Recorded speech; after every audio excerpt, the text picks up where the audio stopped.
Maraming salamat sa napakagandang prelude. Napapanahon ang prelude natin ngayong gabi. Tunay nga ang pagsubok. Till this storm passes by. Mga pagsubok, laging nariyan. Ngunit tayo taga-Betanites, tayo kaya natin labanan at lampasan. Magandang gabi sa ating lahat. Magandang gabi sa mga nasa kanilang bahay. Muli, Miyerkules ng gabi, maulan na Miyerkules. Tayo muli narito upang magkatipon sa pananambahan. Sa ating pagpapatuloy, inanyayahan ko kayong tumayo sa ating panalangin. Tayo manalangin. Panginoon Diyos ng mga kapangyarihan sa lahat, salamat po sa kaligtasan. Iniligtas ninyo kami sa tiyak na kapahamakan. Tunay nga kayo ang mahabagin at dakila. Salamat kami muli narito at sama-sama ang ialay ang aming sarili sa pagsamba. Nawa pasiglahin po ninyo kami at ang aming espiritu at pangunahan ituro kung paano maglingkod na may pagpapakumbaba sa inyong anak na si Kristo. Salamat po sa lahat ng mga pagpapalang espiritual na pinagkakaloob sa amin. Buksan po ninyo ang aming puso't isipan upang madagdagan kami ng kaalaman. Patawarin po ninyo ang aming mga kasalanan at pangunahan sa pagsamba. kayo nawa ang aming maitaas at mapapurihan. Ang mga kapatiran patungo pa rito, inyo pong ingatan. Ito pong aming dalangin sa pangalan ng Panginoon Hesus. Amen. Manatili na katayo sa pag-awit. Maulang gabi po sa ating lahat. At tayo po, atin pong sambahin ng ating Panginoon sa pamamagitan ng pag-aawitan, ating awitin, Kailan Pa.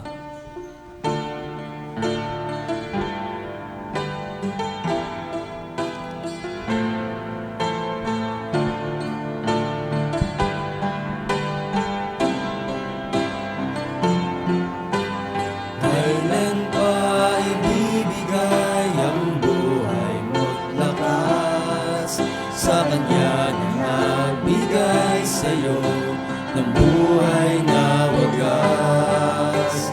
Ang pangalan niyang banal kailan itatanyag kung wala ng pagkakataon at huli na ang lahat.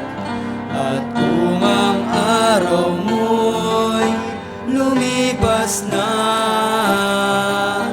makuha mo pa kayang siya ay paglingkuran? Kailan pa kaya maglilingkod sa Diyos? Kung hindi ngayon, kailan pa?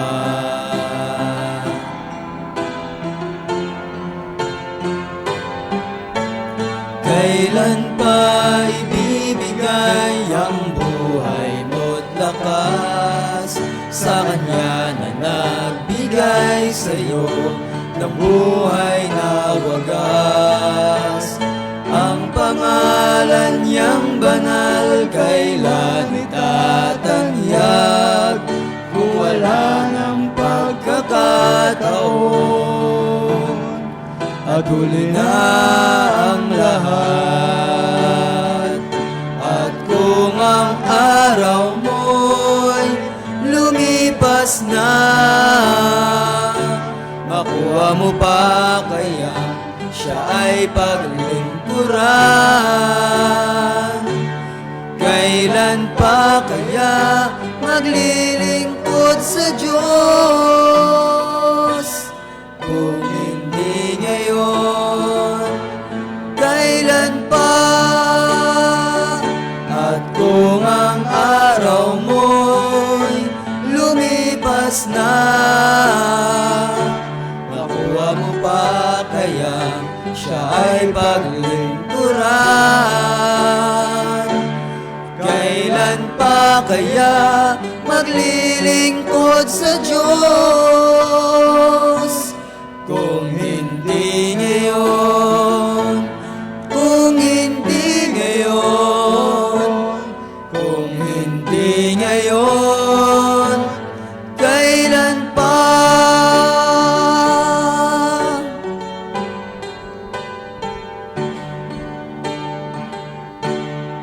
Susunod na awitin, Dahil Buhay.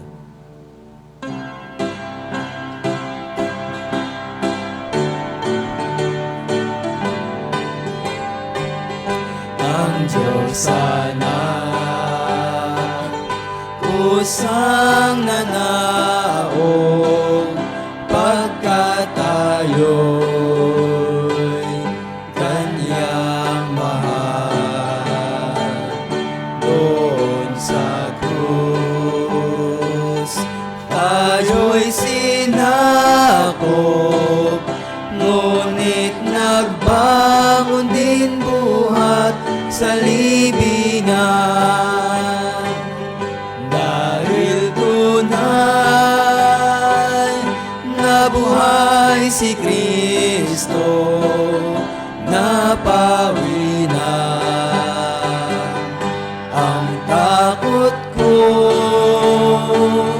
Dahil hawak ng Diyos ang bawat araw, ang puso ko'y panatag dahil siya'y buhay. Kung ang sanggol silang pusong inay nagagalang,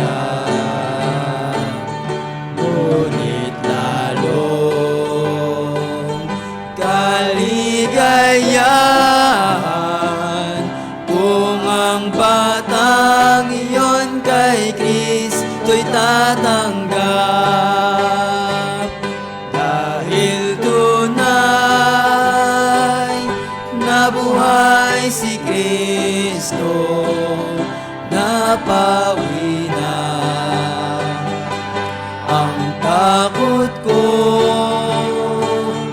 Dahil hawak ng Diyos ang bawat araw, ang puso ko'y panatag dahil siya'y buhay. Pag sa mundo ako'y lumisan, hirap sakit magwawakas, tutunuhin langit na bayan sa sapiling ni Kristong tagapagligtas. Dahil tunay nabuhay si Kristo, napawi na ang takot ko. Dahil hawak ng Diyos ang bawat araw, ang puso ko'y panatag dahil siya'y buhay. Ang puso ko'y panatag dahil siya'y buhay. Tayo naman po'y magkamayan at batiin ang isa't isa sa pamamagitan ng pag-aawit at pagkakamayan. At kung awitin, everybody ought to know. Everybody ought to know. Everybody ought to know. Everybody ought to know who Jesus is.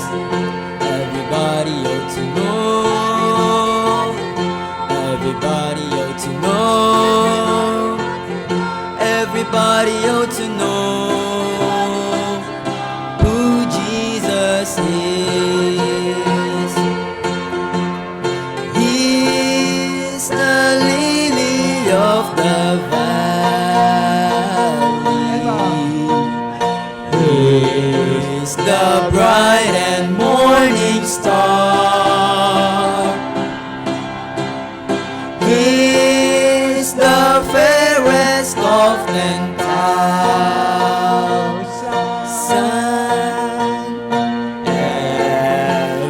Everybody ought to know. Everybody ought to know. Everybody ought to know. Everybody ought to know. Everybody ought to know. Everybody ought to know Who Jesus is. Maaari na po tayo magsiupo. Ngayon naman po tayo dadako sa ating announcement and reminders. Daily Bible blessings every morning from Monday to Saturday via Bethany Cubao Members Group Chat, Facebook page, and YouTube channel. Midweek service and prayer meeting starts at 7 p.m. every Wednesday, Church Auditorium. Sunday worship service starts at 9 a.m. Church Auditorium. At ang ating Sunday worship team naman po, upcoming Sunday, August 16, mula sa Hamon, tungo sa Paglago. Ito po natin makikita sa mga gawa, Kapitulo 6, versikulo 1 hanggang 7. Adult Sunday School class every Sunday, 3 p.m. Begonia Room. Lord's Supper every last Sunday of the month. Each one bring one every Sunday. Weekly worship service, Camarin, Caloocan City every Friday. Home Bible Study, San Mateo Rizal every Saturday. Worship Service, Taytay Rizal every Saturday. Taytay Ministry House to House, Bible Study, and Dinner Fellowship every Tuesday. Goyi Cubao Weekly Activities, Bible Study every Wednesday and Saturday, BKBC and Tract Distribution every Saturday. First Time Visitor Sunday, August 30, 2026, every last Sunday of the month. 37th Missions Conference and 61st Church Anniversary Giving Commitment every last Sunday of the month. Muli tayo po'y tumayo at ating awitin kamanghamanghang Diyos.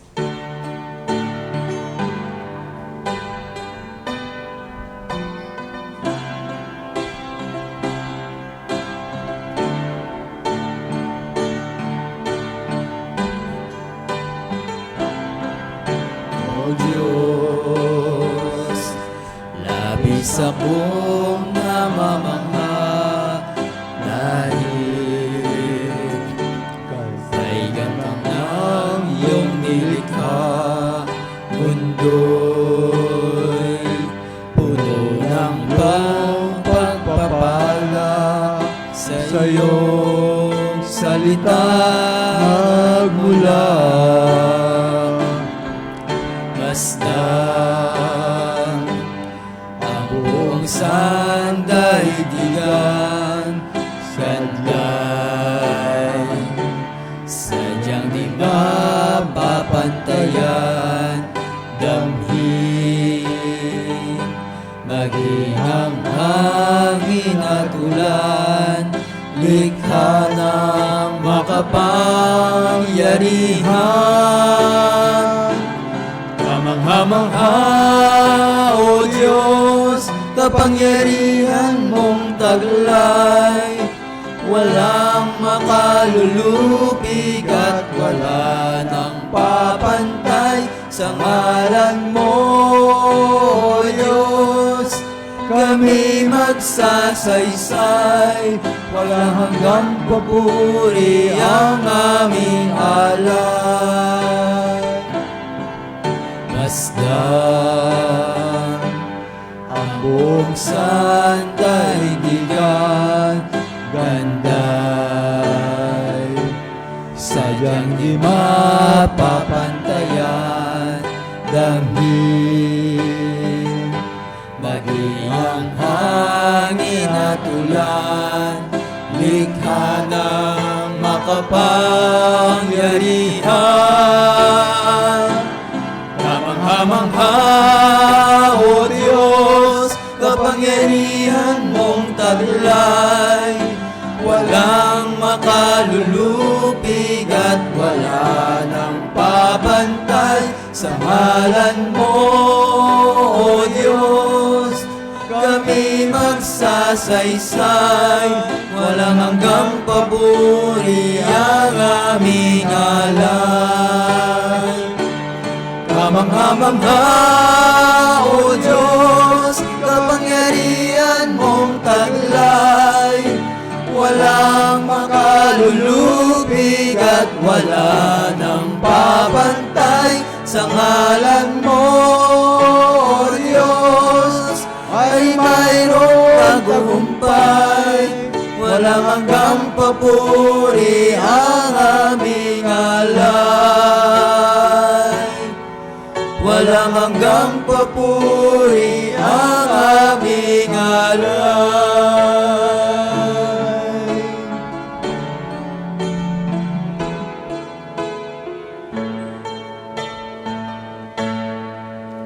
Maaari na po tayong magsiupo. Para po sa ating preaching, tawagin po natin si Preacher Renato Alegre. Muli, magandang gabi sa ating lahat. Ang ating paksa ngayong gabi, ang pamagat, lingkod alang-alang kay Kristo. Yan. Lingkod alang-alang kay Kristo. Ano po? Makikita ang ating teksto sa aklat ng pangalawang Korinto, Kapitulo 4, versikulo 5. So, sabay-sabay natin basahin ang ating teksto. Inanyayahan ko kayong tumayo. Pangalawang Korinto Kapitulo 4, versikulo 5, handa, basa. Hindi namin ipinangangaral ang aming sarili, kundi si Kristo Jesus bilang Panginoon at kami ay lingkod ninyo, alang-alang kay Kristo. Pagpalain nawa tayo ng Panginoon sa pagbasa ng Biblia, tayo muna manalangin. Salamat po sa inyong mga salita at gabay namin upang maglingkod alang-alang kay Kristo, Panginoon. Naway palakasin ninyo kami at ipakita kung paano maglingkod upang makatulong sa iba at manatiling nakatuon sa inyong kadakilaan.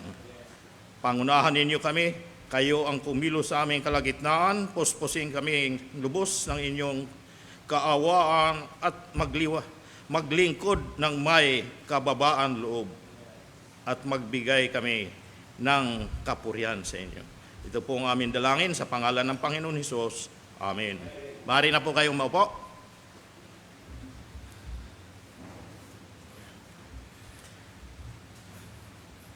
Lingkod, alang-alang kay Kristo. Ano po? Marami, sa ngayon, maraming nahihikayat sa panahon natin. Ngayon, maraming nahihikayat, halos lahat ay hinihikayat na ibida ang sarili. Ano po? Para makilala at paramihan ng followers. Ito. Paramihan ng likes. Paramihan ng nakakakilala ng pangalan. Yan po ang uso ngayon.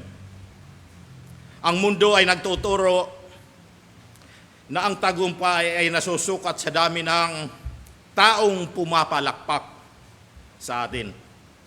Ano po? Ngunit, pagka ikaw lagi pinapalakpakan, pagka pinapalakpakan lagi ang isang tao, siya ay kasuklam sa ating Panginoon. Ayon sa Lucas Kapitulo 16, versikulo 15, ano po. Ngunit kabaliktaran nito ang halimbawa ni Pablo, ano po, sa ating teksto, sa pangalawang Korinto Kapitulo 4, versikulo 5. Makikita natin ang isang lingkod ng Diyos na may maraming dahilan upang ipagmalaki ang sarili. Ngunit, pinili niyang itaas si Kristo. Ano po? Kaysa kanyang pangalan. Ang tunay na paglilingkod ay hindi tungkol sa pagpapakilala sa sarili, kundi pagpapakilala kay Kristo. Kapag si Kristo ang lalong nakikita at tayo ay lalong nawawala sa paningin ng tao, doon natin natutupad, ano po, ang layunin ng ating paglilingkod. Pagka si Kristo nakikita sa ating buhay. Ito ang makikita sa atin, teksto, ano po, mayroon tayong dalawang pangunahing punto. Sabi nga dito sa atin unang bahagi, hindi pinangaral ni Pablo ang kanyang sarili. Hindi pinangaral ni Pablo ang kanyang sarili. Napakadaling mahulog. Napakadaling mahulog sa tukso na hanapin ang papuri ng tao. Lalo na kapag may nagagawa tayong mabuti para sa Panginoon. Ngunit ipinakita ni Pablo na ang sentro ng ministeryo ay hindi ang manggagawa, kundi ang Panginoon. Yan po. Ang Panginoon dapat lagi ang nauna at bida. Ano po? Ang tunay na kababaan loob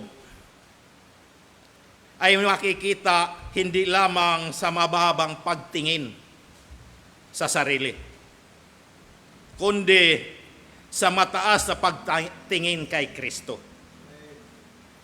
Ayon nga sa ating teksto sa pangalawang Korinto Kapitulo 4, versikulo 5, sabi dito, si Kristo ang ipinangaral na Panginoon at hindi ang sarili. Mapapansin, ano po, na hindi sinabi ni Pablo na ipinangaral niya ang kanyang mga karanasan o ipinangaral niya ang kanyang mga kakayahan o mga tagumpay. Hindi po ipinangaral. Ang laman ng kanyang mensahe ay si Kristo. Kapag si Kristo ang laman ng ating buhay, natural, na siya rin ang lalabas, ang laman ng ating salita at patotoo. Kaya hindi itinaas ni Pablo ang kanyang sarili. Hindi itinaas. Kaya tularan natin, ang mga halimbawa ni Juan Bautista na hindi karapat-dapat kalagin ang sandalyas ni Kristo, na natili siyang mababa. Sabi sa Marcos Kapitulo 1, versikulo 7, sabi dito, ito ang ipinahahayag niya sa mga tao. Ang darating na kasunod ko ay higit na makapangyarihan kaysa sa akin. Ni hindi ako karapat-dapat yumukod at magkalas man lamang ng tali ng kanyang sandalyas. Kaya po, mas makapangyarihan ang kasunod. Yun po ay si Kristo. At dapat si Kristo ay tumaas. Ngunit si Juan ay bumaba. Sa Juan 3:30, sabi dito, kinakailangan siya ang maging dakila at ako na may maging mababa. Nakita ni Juan ang kanyang sarili bilang tagapaghanda lamang. Tagapaghanda lamang ng daan ni Kristo. Hindi siya nalungkot at hindi nagdamdam nang mas maraming tao ang sumunod kay Jesus kaysa kanya. Sa halip, nagalak pa siya. Nagalak pa siya, sapagkat iyon ang layunin ng kanyang buhay ni Juan Bautista. Ang tunay na lingkod ay masaya kapag si Kristo ang napupuri kahit siya ay nakalilimutan. Si Apostol Pablo nahuli bilang apostol at hindi karapat-dapat tawagin apostol. Ayon sa unang Korinto Kapitulo 15, versikulo 9. Sabi dito, sapagkat ako ang pinakahamak sa mga apostol, ni hindi nga ako karapat-dapat tawagin isang apostol. Sapagkat inusig ko ang iglesia ng Diyos. Alam niya, naliit siya sa sarili. At pinakamasamang makasalanan. Makasalanan na pinakamasama pa. Ayun po. Sa unang Timoteo Kapitulo 1, versikulo 15, sabi dito, totoo ang pahayag na ito at dapat paniwalaan ng lahat. Hindi biro-biro, totoo po. Si Kristo Jesus ay dumating sa sanlibutan upang iligtas ang mga makasalanan. Ang sabi ni Pablo, at ako ang pinakamasama sa lahat ng mga makasalanan. Umamin po si Pablo na siya ang pinakamasama sa lahat ng makasalanan. Habang lalong lumalago si Pablo sa biyaya ng Diyos, lalo rin niyang nakikita ang kanyang sarili, ang kanyang pagiging hindi karapat-dapat. Dahil sa mga kasamaang ginagawa. Hindi ito pagpapanggap, kundi bunga ng malalim na pagkilala sa kabanalan ng Diyos. Kapag nakikita natin kung gaano kadakila ang Panginoon, mas malinaw natin nakikita kung gaano natin kailangan ang kanyang biyaya. Dahil sa ngayon, iba na sa ngayon na ang nais ng mga tao ay malaman ang kanilang mga titulo, ang kanilang mga natapos, at makita ang kanilang larawan Yan ang nais ng mga tao sa ngayon. Lalo-lalo na kapag nagbibigay ng mga ayuda sa mga mahirap. Gusto laging may picture. Ano? Ang matindi, nakangiti pa, akala kanilang pera, ano ang pinamimigay. Ang mundo ay nagtuturo ng pagbuo ng pangalan. Pagbuo ng reputasyon at imahe. Ngunit, ang Kristyanismo ay nagtuturo ng pagtatanghal kay Kristo kaysa sa sarili. Nakakalungkot kung minsan, nakakalungkot kung minsan, na mas kilala ng tao ang pangalan ng lingkod kaysa Panginoon kanyang pinaglilingkuran. Yun po ang nakakalungkot. Kaya sinabi na huwag sumamba o maglingkod para makita ng iba. Para hindi pakitang tao lamang ang paglilingkod. Ito ang sinasabi, sa Marcos Kapitulo 6, versikulo 1. Sabi dito, pag inangatan ninyong hindi pakitang tao lamang, ang paggawa ninyo ng mabuti. Pagka marami nakakakita sa mabuti ang ipinapakita sa tao, pagkatalikod, iba na. Kapag ganyan ang ginagawa ninyo, wala kayong matatamong gantimpala. Buhat sa inyong Ama na nasa langit. At hindi lamang yan, kasama rito ang pagbibigay. Sa Mateo 6, versikulo 2, basahin ko rito, sabi nga dito sa 6:2, kaya nga, kapag naglilimos ka, huwag mo nang ipag-ingay. Tumahimik ka lang. Huwag mo nang ipag-ingay pa, gaya ng ginagawa ng mga mapagkunwari.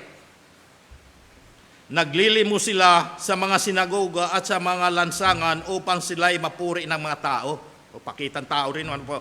Tandaan ninyo, tinanggap na nila ang kanilang gantimpala.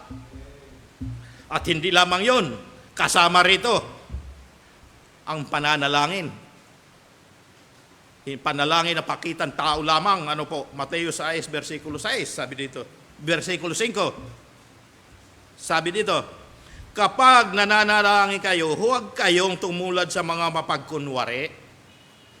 Mahilig silang manalangin na katayo sa mga sinagoga at sa mga kanto. Buti na lang, hindi tayo nananalangin sa mga kanto, upang makita ng mga tao. Tandaan ninyo, tinanggap na nila ang kanilang gantimpala.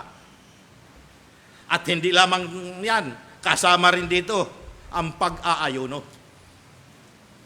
Ayon sa Mateo 6:16, sabi dito, kapag kayo nag-aayuno, huwag kayong magmukhang malungkot. Halatado, tulad ng mga mapagkunwari. Hindi sila nag-aayos ng sarili upang mapansin ng mga tao na sila'y nag-aayuno. Tandaan ninyo, tinanggap na nila ang kanilang gantimpala.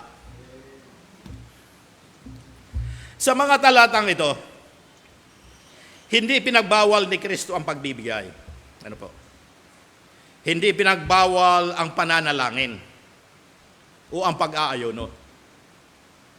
Ang kanyang tinutuwid ay ang motibo ng puso. Maaring tama ang ginagawa, ngunit mali ang dahilan.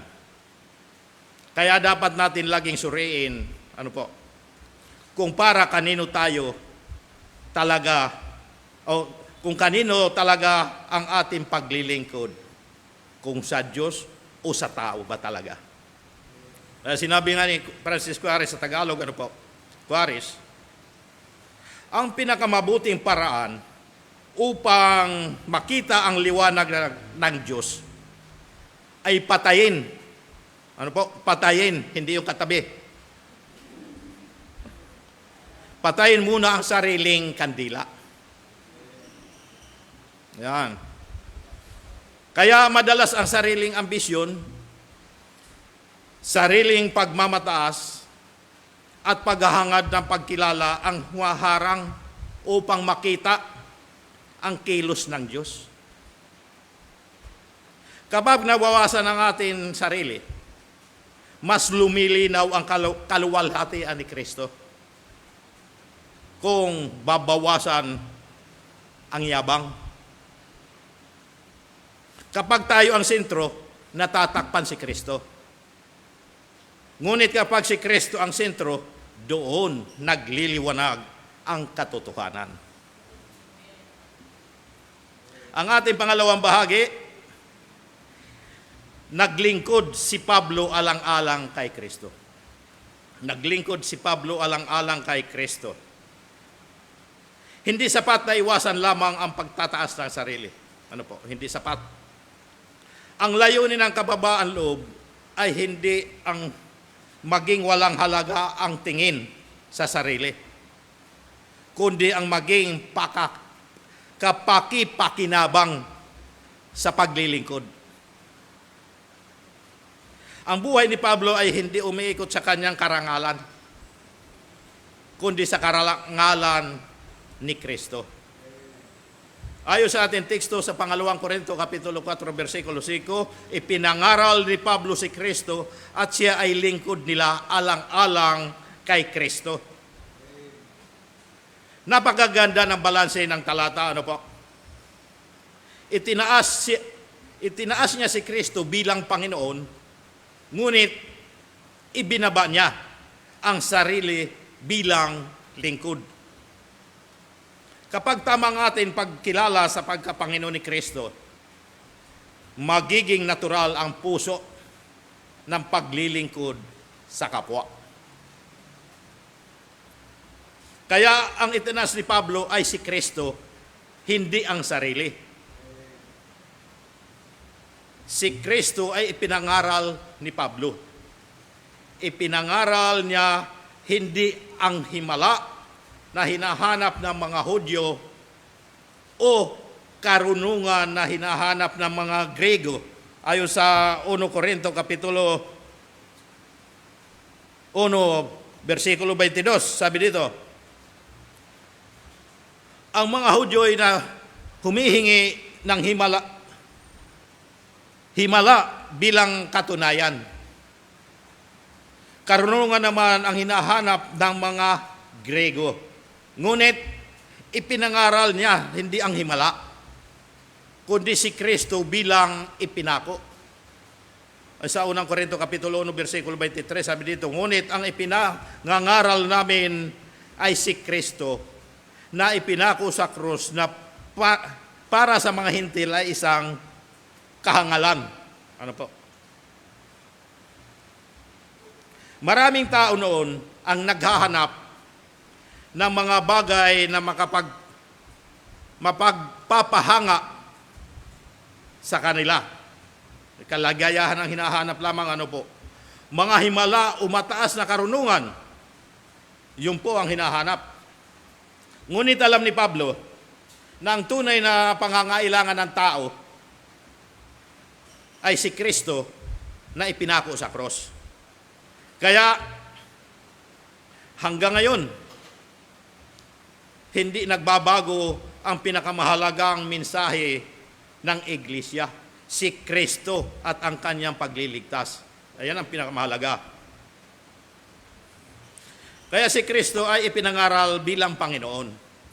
Ayon nga sa ating teksto, ipinangaral niya si Kristo na dapat tanggapin natin bilang Panginoon.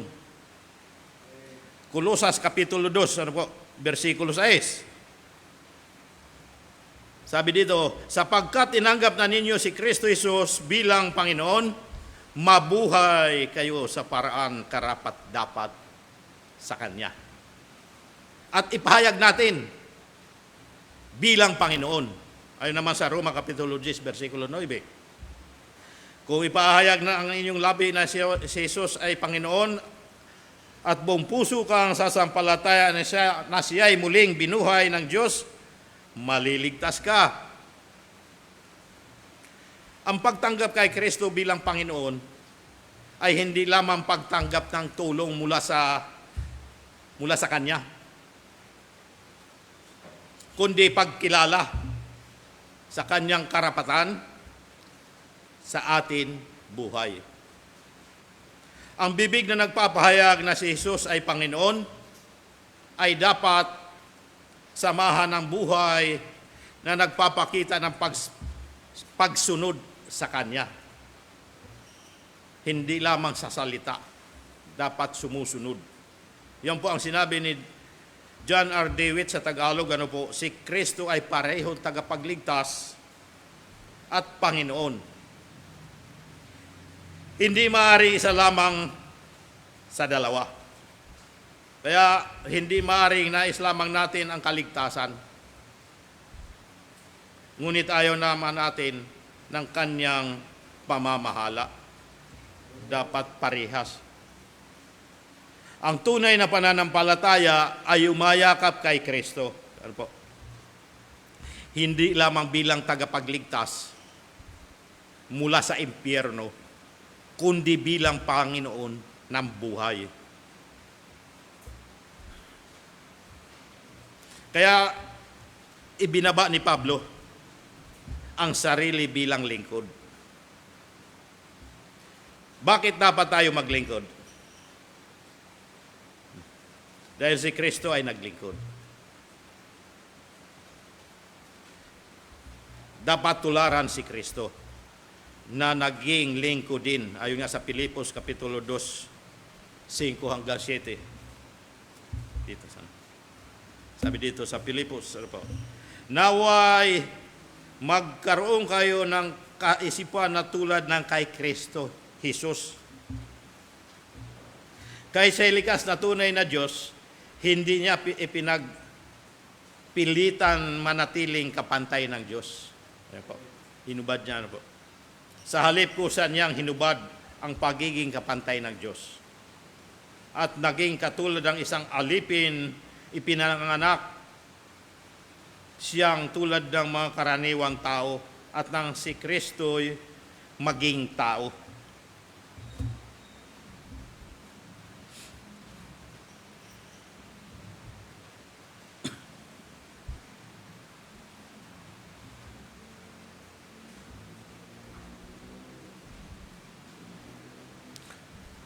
Kung ang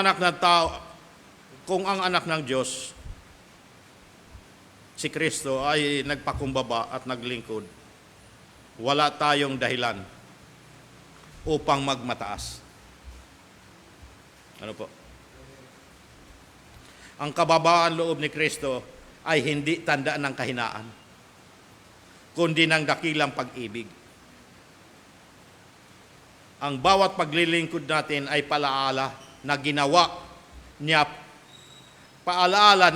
niya para sa atin.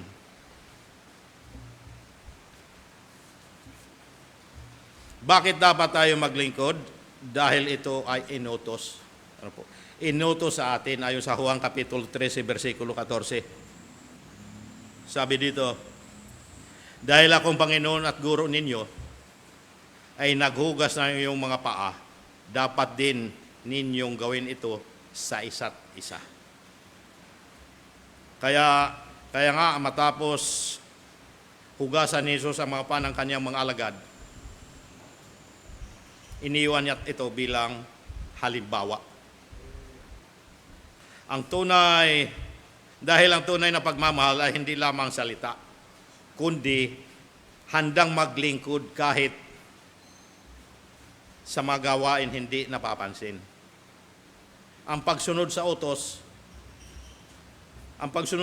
na ito ay napagpapakita ng tayo ay tunay na alagad niya o alagad ni Kristo. Bakit dapat tayo maglingkod? Ito ay ang tunay na kadakilaan, ang paglilingkod. Ayon sa Marcos Kapitulo 10, versikulo 43 hanggang 45, sabi dito, ngunit hindi ganyan ang dapat umiral sa inyo. Sa halip, ang sino man sa inyo na nais maging dakila, ay dapat maging lingkod ninyo. Kung nais maging dakila, maging lingkod. At ang sino man nais maging pinuno ay dapat maging alipin ng lahat. Iba sa ngayon Ang pinuno ang pinaglilingkuran. Sapagkat ang anak ng tao ay naparito hindi upang paglingkuran, kundi upang maglingkod. At upang mag-alay ng kanyang buhay para sa ikatutubos ng marami. Sa kaharian ng Diyos, iba ang sukatan ng kadakilaan. Iba. Ang dakila ay hindi yung maraming naglilingkod, kundi iyong maraming pinaglilingkuran. Yun po ang dakila. Si Kristo mismo, ang nagpakita nito nang siya ay naparito hindi upang paglingkuran, kundi upang maglingkod at ibigay ang kanyang buhay. Bilang panghuli, sa pagtatapos, isipin natin ang araw na tayo ay haharap sa Panginoon. Lahat tayo haharap sa Panginoon. Hindi niya tayo tatanungin kung gaano tayo kasikat. Kung gaano karaming tao ang nakakakilala sa atin. Hindi po. O gaano kalaki ang ating pangalan. Ang mahalaga ay kung gaano natin itinaas si Kristo at kung gaano tayo naging tapat na lingkod. Yun po ang mahalaga. Maaring makalimutan ng tao, ang ating pangalan. Ngunit hindi kailanman malilimutan ng Diyos ang paglilingkod na ginawa para sa Kanya. Kaya huwag natin hangarin na tayo ang mapansin. Hangarin natin si Kristo ang makita, si Kristo ang marinig, at si Kristo ang malawalhati sa atin buhay. Kaya sinabi ni G.C. Riley sa Tagalog, para sa sanlibutan, Tagalog na ito, para sa sanlibutan, ang kadakilaan ay ang mamuno. Ngunit para sa Kristiyano, ang tunay na kadakilaan ay ang maglingkod. Naway hindi tayo mabuhay para sa atin sariling pangalan,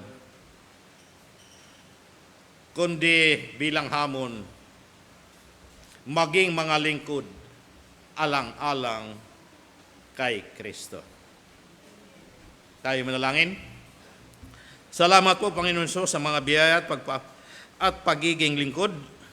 Nawa ang inyong kadakilaan ang sentro at magliwanag sa aming pangangaral at kayo ang maitaas at kami ang maibaba. Kayo ang makilala at purihin. Kami ang magpakilala at kami ang mababa. Salamat po sa sakripisyong ginawa ninyo upang kami ay maligtas.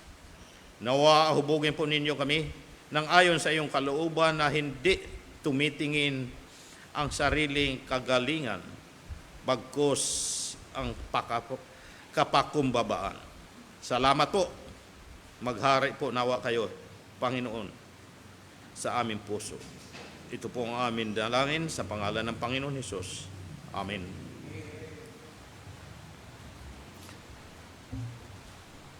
Sa ating pagkakaloob, ayon sa ating teksto, Hebreo Kapitulo 13, versikulo 5, mangilag kayo sa pag-ibig sa salapi. Ayan pa. Mangagkasya kayo sa inyong tinatangkilik. Ayan po, maliwanag po. Sapagkat siya rin ang nagsabi sa anumang paraan ay hindi kita papapagkulangin sa anumang paraan ni hindi kita pababayaan. Ayan po. Ibigay natin sa Panginoon ang pinakamahusay na handog. Tayo manalangin, Panginoon Diyos, salamat po sa mga biyaya at pagpapala inyong binibigay sa amin araw-araw at sa kalakasan. Nawa, pangunahan niyo kami sa aming pagbibigayan. Hipuin mo ang aming puso na magbigay ng may pag-ibig at kagalakan. Pong aming dalangin sa pangalan ng Panginoon Diyos. Amen.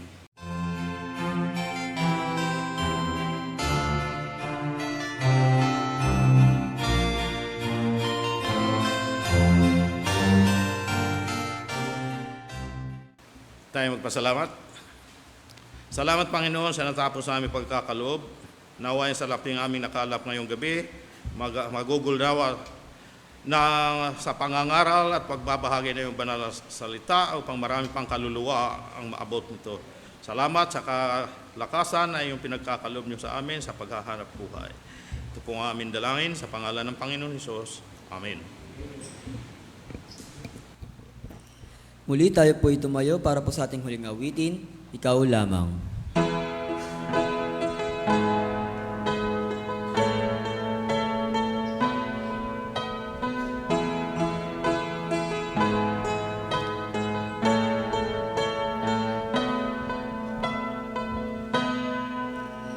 Mula sa dilim, tungo sa liwanag, Ikaw, Jesus, ang nagbigay pag-asa.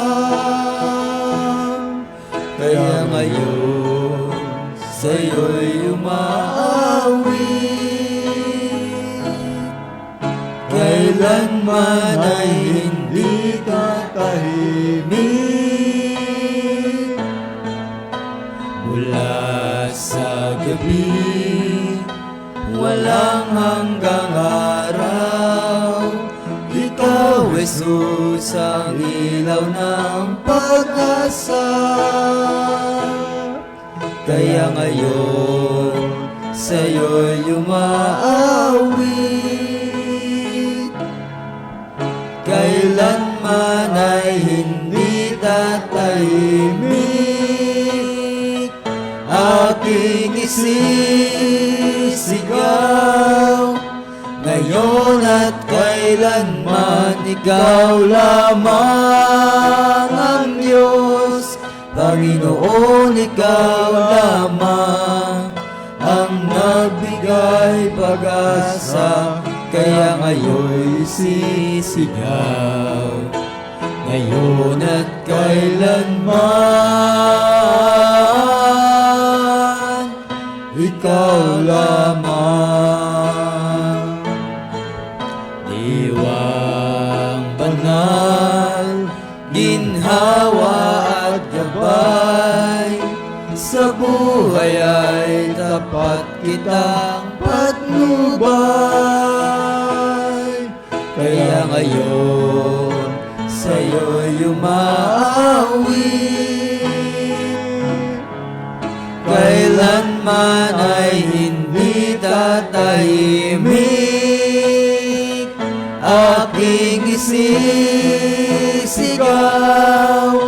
ngayon at kailanman, Ikaw lamang ang Diyos. Panginoon, Ikaw lamang ang nagbigay pag-asa. Kaya ngayon'y isisigaw, ngayon at kailanman, Ikaw lamang. Aking isisigaw, ngayon at kailanman, Ikaw lamang ang Diyos. Panginoon, Ikaw lamang ang nagbigay pag-asa. Kaya ngayon'y isisigaw, ngayon at kailanman, Ikaw lamang. Ngayon at kailanman, Ikaw lamang.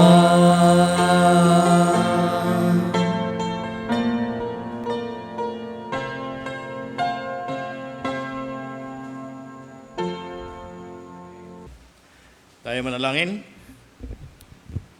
Panginoon Diyos, sa makapangyarihan sa lahat, salamat po sa biyaya ng paglilingkod na may kababaan loob. Tunay na mabuting susugan ng ipinakita ni Pablo na naglingkod at tinaas ang Panginoon Hesus kaysa ang kanyang sarili. Nawa tayo man ay maglingkod at ipahayag ang kadakilaan ni Kristo at siyang maitaas, hindi ang ating sarili. Salamat sa hamon tumimo nawa sa ating puso at isipan at ipamuhay ang mga salita.